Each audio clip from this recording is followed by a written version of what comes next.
hande en gari haalde ko wiyete Gumalaa. Gumalaa to woni jimol e to woni ɓoggol to fof ko hinde jeyɗum. Jeyɗum ko hinde SEBBE. Wodo ko ganduɗen e nden ɗon hinde hade men e arde e Gumalaa yiilade FIRO mum. E yogo ko wittiyankoɓe kaali taw Cheikh Moussa Camara mo gangel yo yurmede Allah wone makko ko hen jeeya ceddo ko on mo fawano ruttorde mum e diini to adal. So tawi ko e rendo wolofen so ɓe mbi kaari ko ceddo ɓe mbi ko on ala diini. E won nokkuji kadi ɓuri tengtude e ngoral Dande Maayo Sénégal woni Fuuta o, fulɓe mbiyanno ceddo ko kala mo haalatana ɗemgal Pulaar ngal jeeyaka kadi e leñol ngol, so Jolfo, so Soninke, so Seereer.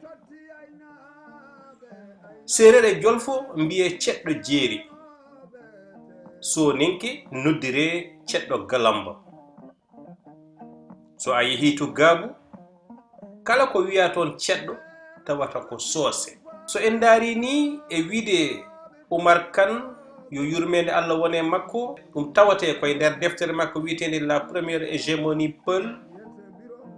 O wi kanko Oumar Kane ina woodi guri soninkoɓe e nder Fuuta Tooro noddirteɓe SEBBE alamɓe iwɓe ko wayno Jaara, Hayre, Gadiaga e ko way noon. SEBBE jeeri ko iwɓe Jolof tawateɓe e Fuuta Tooro ko wayno Seedo, Mogo, Caaren, Ñanga e ko abbiti hen. Ko heewi e ɓen noon ɓuri tengtude e tawateɓe bange funnange to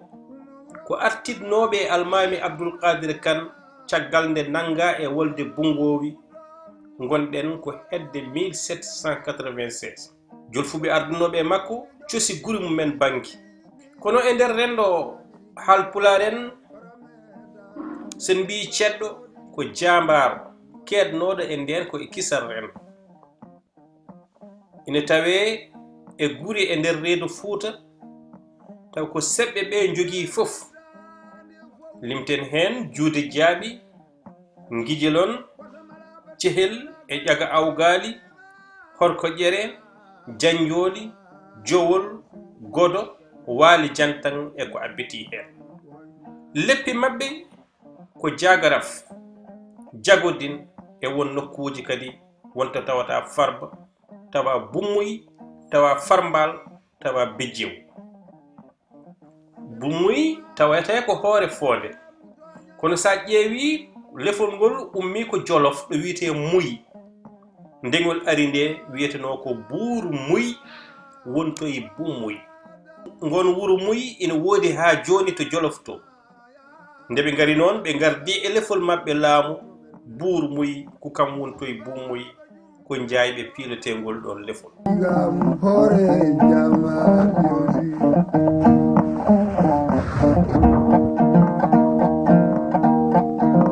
Kamɓe SEBBE jammaji maɓɓe mawɗi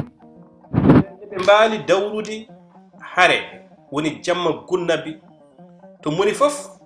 bakkato ina huno ko jogori gollude janggo. Golle maɓɓe e derne maɓɓe ɓuri teskinde ko e yonto deniyankoɓe, sabu ko kamɓe kuufuno laamu ɓen. Won yahoɓe ni ha cikka ko wayno Samba Guelajo Jeeji walla konko Boubou Moussa en ko SEBBE, taw ɓen ɗon ko fulɓe deniyankoɓe kono ɓe SEBBE jogino kisal mumen. Kamɓe SEBBE ɓe pecci e doge. Ina woodi SEBBE koliyaɓe ina gasa taw ko SEBBE wondunoɓe e koli walla wonnoɓe e jiimade koli ina gasa kadi taw ko sebbe ɓe iwdi men woni koliya ko wuro e nder Guinée.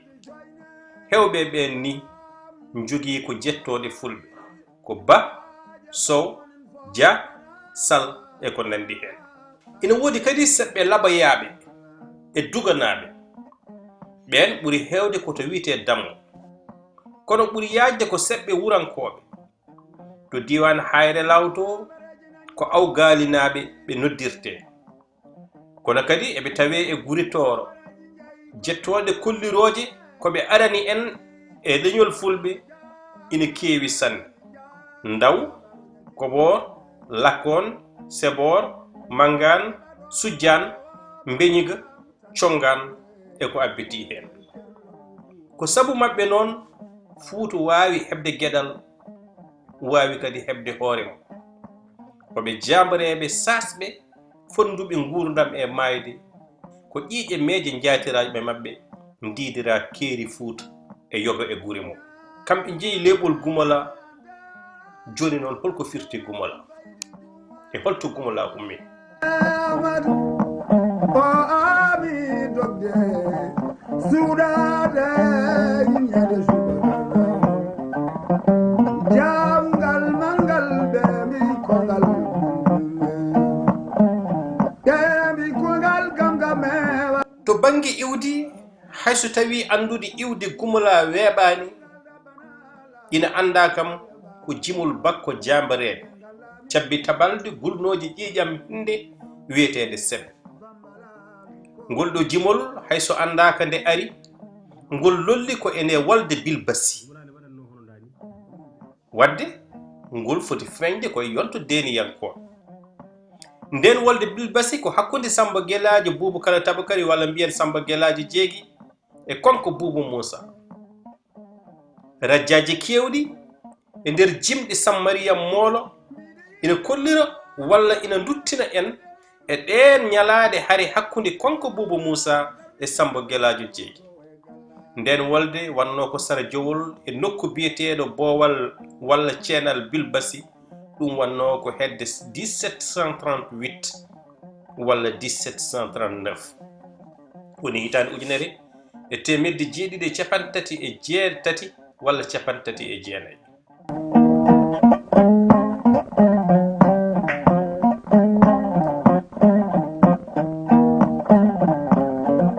Sammariyam so en duttima e jimol mum hayso o yaltinani contexte temporel woni gonko saha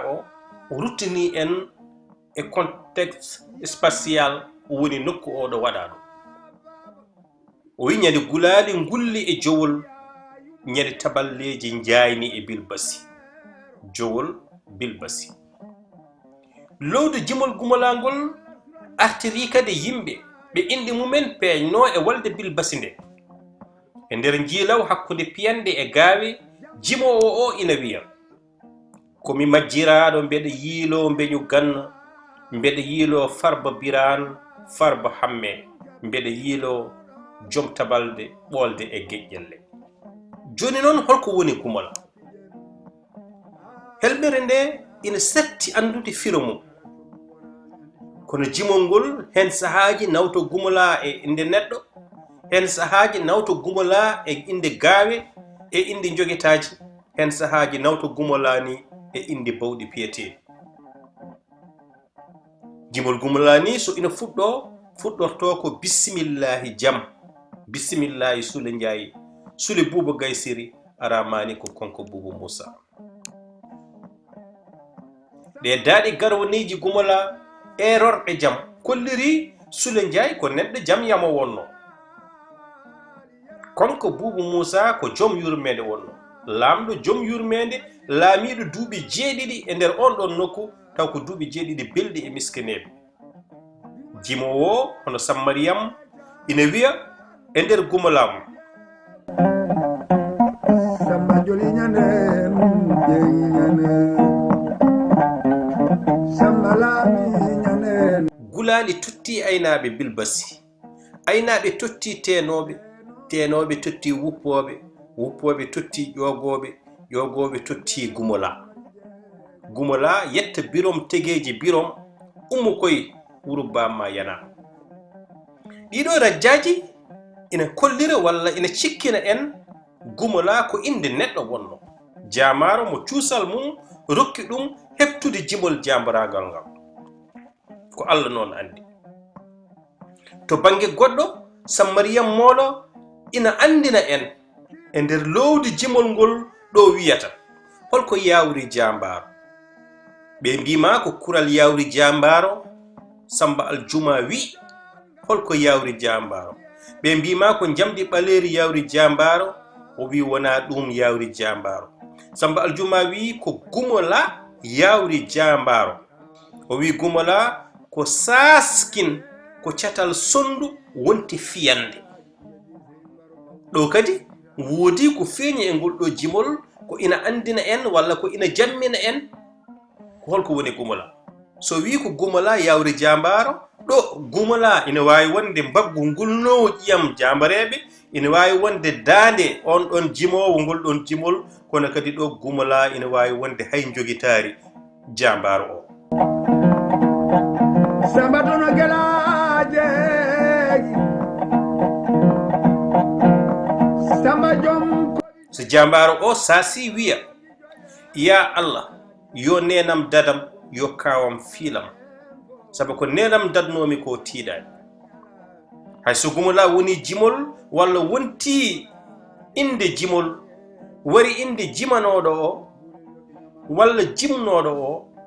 wona hoddu dusanno ɗum ɗo adan kono noon ko cabbi tabalde dusanno ɗum adan ɗum waɗi e nder jimol Gumalaa Samariyam moolo ene wiyen nde wiya gay nde wiya galan nde wiya galti galan nde wiya wona ko ñalli fof waala nde wiya wona ko waali fof dawta nuka sagal tondunoro ko muno jenge seno Allah mele seno cida elala to bangi goɗɗo kadi iwdi e lowdi jimol ngol kolliti en wona worɓe jimanno jimol ngol kono noon ko rewɓe e nder lengi mumen nde wetata walde ina dawre walla nde jambareɓe gartini keɓi pool sabu jimol ngol ina wiya en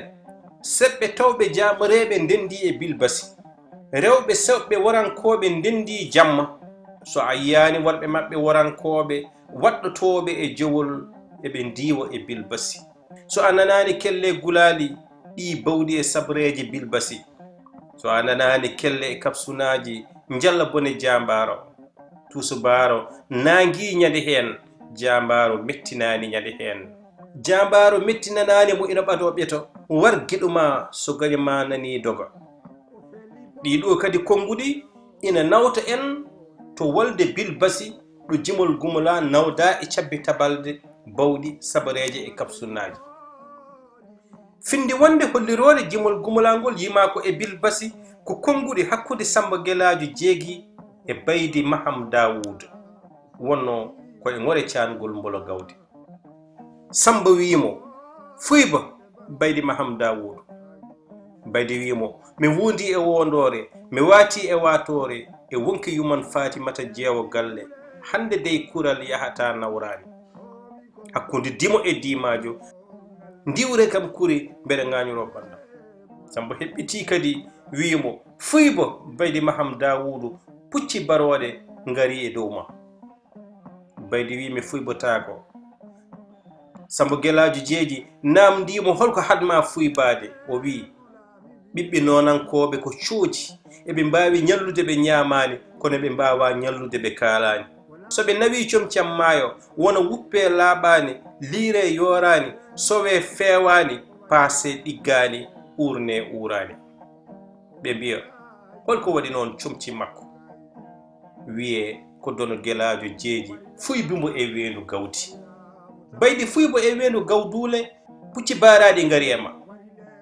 baydi wi mi fuybotaka e wendu gawduli puccam ko mbaragu alkabeji am ko kanŋe e kalis fetilam ko jaabajo dono Gelaajo jeeji wi mi wondi e wondore mi wati e watore e wonki yuman Fatimata jeewo galle hande dey kural yahata nawrani hakkude dimo e dimajo ndiwre kam kuri mbeɗa ŋañoro ɓandam baydi wimo min fuybotako e beelel gawdule ya Allah yo Allah suran jambara wadde ko aña ko so mayde maygel kersiningel ɓe mbimo beñu ganna holko woni maygel kersiningel o wiɓe ko maygel dow leeso bojji sukaɓe e kacalinayeɓe wadde en paami e tongol jimol Gumalaa foti feeñde walla kam lolli ko e wolde bilbassi nden wolde en gandi waɗi koye 18e siècle ko hakkunde 1738 e 39 hakkunde konko Boubou Moussa e Samba Gueladio Jeeji en paami kadi e jimol ngol hen sahaji ngol joofima Gumalaa ko inde neɗɗo hen sahaji ngol joofima Gumalaa ɗo woni inde mbaggu hen sahaji ngol joofima Gumalaa ɗo woni inde jogitari e kala ko wawno hen wonde ngol ɗo jimol ko kam wonno coktirgal polgu so yimoɓe ɓe loowino ngol e kala jamaro kala ɗaɗol jamaragal somino e nder ɓandu makko ina fiɗɗito wonko yaawi jamar ɓeɓi ko tacce jaari jamar